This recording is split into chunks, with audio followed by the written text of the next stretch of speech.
Assalamualaikum sahabat, selamat datang di Sekisah seputar kisah penuh hikmah. Di video kali ini, aku akan mengisahkan sebuah kisah tentang seorang anak yatim yang selalu menanti jawaban dari surat-surat yang ia kirimkan ke surga untuk ibunya.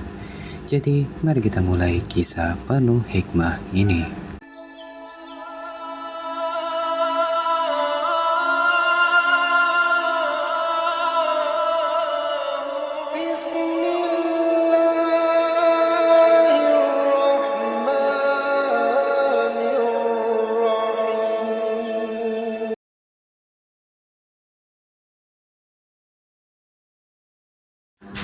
Langit sore hari itu terlihat suram, dengan awan kelabu yang menggantung rendah. Di dalam kamar yang sunyi, aku duduk di dekat jendela, memandangi hujan yang turun deras.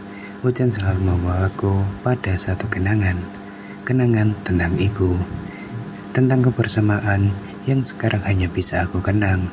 Setiap tetes hujan mengingatkanku pada air mata yang dulu kutahan ketika pertama kali ibu pergi, meninggalkanku di dunia yang terasa tiba-tiba begitu luas dan hampa. Sudah bertahun-tahun sejak kepergian ibu, tapi aku masih sering berbicara kepadanya. Bukan bicara seperti orang gila, tapi lewat surat-surat yang aku tulis. Surat-surat yang selalu kusimpan rapat-rapat di dalam sebuah kotak kayu tua yang ibu tinggalkan untukku. Sejak kecil, aku biasa menulis surat untuknya, menceritakan semua yang terjadi dalam hidupku. Hari-hari di sekolah, teman-teman baru, nilai ujian, hingga rahasia-rahasia kecil yang hanya ingin kuceritakan pada ibu. Menulis menjadi satu-satunya cara untuk merasa dekat dengannya. Surat pertama yang kutulis untuk ibu adalah di hari pemakamannya. Aku hanya menuliskan, "Aku rindu ibu, aku bingung." Di usia yang masih kecil, aku tak paham benar apa arti kehilangan. Aku hanya tahu bahwa rumah tak lagi sama tanpa kehadirannya, dan malam-malam terasa sunyi dari sebelumnya. Surat itu hanya beberapa baris saja, tapi menuliskannya membuat dadaku terasa sedikit lega, seolah aku telah berbicara kepadanya, meski hanya lewat tulisan. Hari-hari berlalu, dan aku terus menulis surat untuk ibu. Aku menulis setiap kali ada hal penting yang terjadi, setiap kali aku membutuhkan nasihatnya, atau setiap kali aku merasa sendirian. Ada banyak hal yang ingin ku sampaikan padanya, tentang bagaimana aku mencoba menjadi anak yang baik, tentang bagaimana aku berusaha mengikuti jejaknya, tentang bagaimana aku rindu pada nasihat lembut yang selalu ia berikan. Sore itu, saat hujan turun, aku membuka kembali kotak kayu, tempat aku menyimpan semua surat-suratku. Setiap surat yang kutulis tersimpan rapi, mulai dari yang pertama hingga yang terbaru. Aku mengambil surat pertama, membukanya perlahan. Tulisan tangan kecilku terpampang di atas kertas yang sudah menguning. Aku tersenyum miris melihat tulisanku saat itu. Di surat itu, aku hanya menulis bahwa aku merindukannya, tanpa tahu bahwa kerinduan itu akan terus ada, tak pernah benar-benar hilang.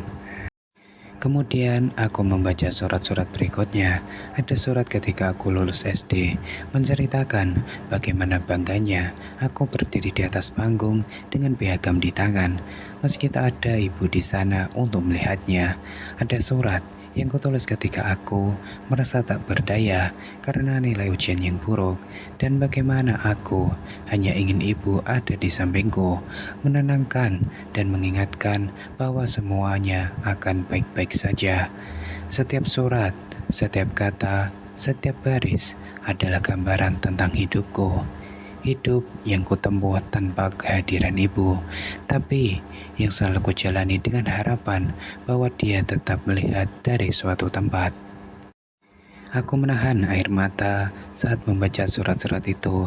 Setiap kalimat seolah membawa kembali kenangan, membawa kembali rasa rindu yang tak pernah terjawab. Aku ingin ibu membaca semua ini, ingin dia tahu bahwa aku tetap berusaha menjadi anak yang baik. Aku berharap dimanapun ibu berada, dia bisa melihat perjuanganku, bisa mendengar semua yang kutulis untuknya. Seiring hujan yang terus turun, aku menulis satu surat lagi. Tanganku gemetar saat memegang pena, menuliskan kata-kata yang mungkin sudah terlalu sering kutulis, tapi tak pernah terasa berlebihan. Aku menulis, "Ibu, aku masih rindu. Aku tak pernah berhenti merindukanmu. Ada banyak hal yang ingin kuceritakan, tapi kadang aku takut kau sudah melupakan kami di sini." Aku tahu itu adalah pikiran bodoh. Ibu tak akan pernah melupakan kami. Aku tahu itu. Tapi rasa kehilangan kadang membuatku merasa seperti orang asing di dunia ini. Seperti ada yang selalu kurang. Meskipun hari-hariku berjalan seperti biasa, ketika aku selesai menulis, aku menatap surat itu lama. Berharap bisa mendengar balasan. Berharap ada jawaban yang datang dari ibu, meski aku tahu itu hanya mimpi. Aku melipat surat itu perlahan, memasukkannya ke dalam kotak, menambah satu lagi, surat yang tak pernah akan sampai. Kotak itu kini penuh dengan semua kata-kata yang tak pernah akan terbaca, semua rasa yang tak pernah akan tersampaikan. Saat aku menutup kotak kayu itu, air mata jatuh di pipiku. Aku tahu, ibu mungkin tak pernah membaca surat-surat ini, tapi aku akan tetap menulis, karena hanya itu yang bisa kulakukan. Hanya itu yang membuatku merasa dekat dengannya, meskipun kami terpisah oleh batas yang tak pernah bisa kugapai. Beberapa minggu setelah menulis sholat terakhir, aku duduk sendirian di kamar, dikelilingi oleh kesunyian yang seringkali membuat hatiku semakin berat.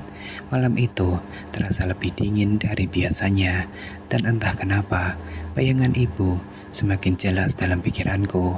Rasanya seolah-olah dia sedang menemaniku di kamar ini, mendengarkan setiap keluh kesah yang tak pernah bisa kuungkapkan pada orang lain.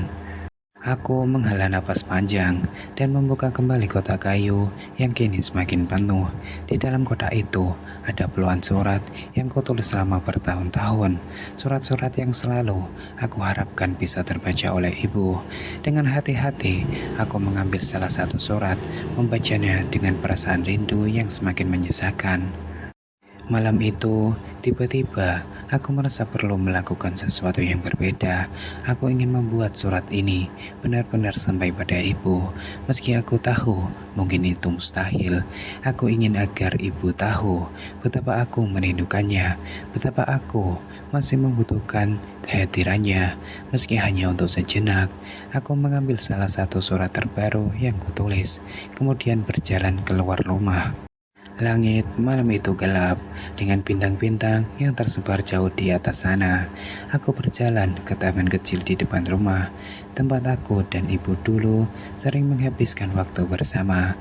Tempat di mana dia dulu mengejariku tentang banyak hal, dari cara menanam bunga hingga arti dari sabar dan keikhlasan. Aku berdiri di sana, memandangi langit malam yang terasa begitu luas, berharap ibu bisa mendengarkan setiap kata yang ingin ku sampaikan. Perlahan, aku menyalakan korek api dan mendekatkannya pada surat yang ada di tanganku. Aku tahu ini mungkin terdengar konyol, tapi dalam hatiku, aku berharap bahwa dengan membakar surat ini, setiap kata dan kalimat yang tertulis di dalamnya bisa naik bersama asap dan mencapai ibu dimanapun dia berada. Api kecil mulai membakar kertas itu, mengubah tulisan-tulisanku menjadi abu yang perlahan berterbangan terbawa angin malam. Saat surat itu terbakar habis, aku menatap abu yang tersisa, terbakar langit malam yang gelap. Dalam keheningan malam, aku berbisik pelan, "Ibu, ini untukmu." Aku berharap kau tahu bahwa aku masih merindukanmu, masih ingin berbicara denganmu, dan masih ingin mendengarmu berkata bahwa semuanya akan baik-baik saja. Air mata jatuh perlahan di pipiku, dan aku tak lagi berusaha menahannya. Dalam keheningan taman, hanya ada aku, abu surat itu, dan kenangan tentang ibu yang tak pernah benar-benar hilang. Aku tahu bahwa surat-surat ini mungkin tak pernah sampai, tapi aku merasa sedikit lega, seolah-olah aku telah memberikan semua yang bisa aku berikan. Malam itu, aku kembali ke kamar. Kotak kayu di tanganku terasa lebih ringan, meski isinya tetap sama. Di dalam hatiku, aku tahu bahwa mungkin aku tak akan pernah berhenti menulis surat-surat untuk ibu. Meski ia tak akan pernah membacanya, aku akan terus menulis untuk menjaga kenangannya tetap hidup. Untuk terus terasa bahwa dia selalu ada di sampingku, mendengarkan dengan penuh kasih sayang. Surat-surat itu mungkin hanya lembaran kertas biasa, tapi bagi aku, mereka adalah jembatan antara dunia ini dan dunia tempat ibu berada. Meski aku tak tahu apakah ibu bisa mendengar atau membaca surat-surat itu, menulis membuatku merasa lebih dekat dengannya. Rasanya seperti berbicara dengan sahabat terdekat yang selalu ada, meski hanya dalam hati. Dan di setiap malam yang sunyi, saat rasa rindu datang tanpa permisi, aku tahu bahwa ibu akan selalu ada di sini, di dalam setiap kata yang kutulis, dalam setiap doa yang kuhaturkan. Meskipun kami terpisah, aku merasa bahwa aku tak pernah benar-benar sendirian. Dan itulah kisah tentang surat-surat yang tak pernah sampai, sebuah ungkapan rindu dari seorang anak kepada ibunya yang telah tiada. Terkadang kita merasa kesepian, merindukan seseorang yang tak lagi bersama kita, dan yang bisa kita lakukan hanyalah menulis atau berbicara dalam hati. Kisah ini mengingatkan kita bahwa kenangan dan cinta itu tak pernah benar-benar hilang, meski orangnya tak ada lagi di sini. Jika ada orang yang kamu rindukan, jangan tunggu hingga terlambat. Katakan perasaanmu selagi mereka masih ada di sampingmu. Terima kasih telah menonton. Jangan lupa like, share, dan subscribe untuk lebih banyak cerita penuh makna. Sampai jumpa di video berikutnya. Dan ingat, cinta yang tulus akan selalu hidup, walau jarak memisahkan. Sekian dan terima kasih. Wassalamualaikum warahmatullahi wabarakatuh. أحب الوفاء بشتى الصور، أحب الوفي الأمين الأغر، فأهل الوفاء كلون السحاب وحسن الربيع وماء المطر.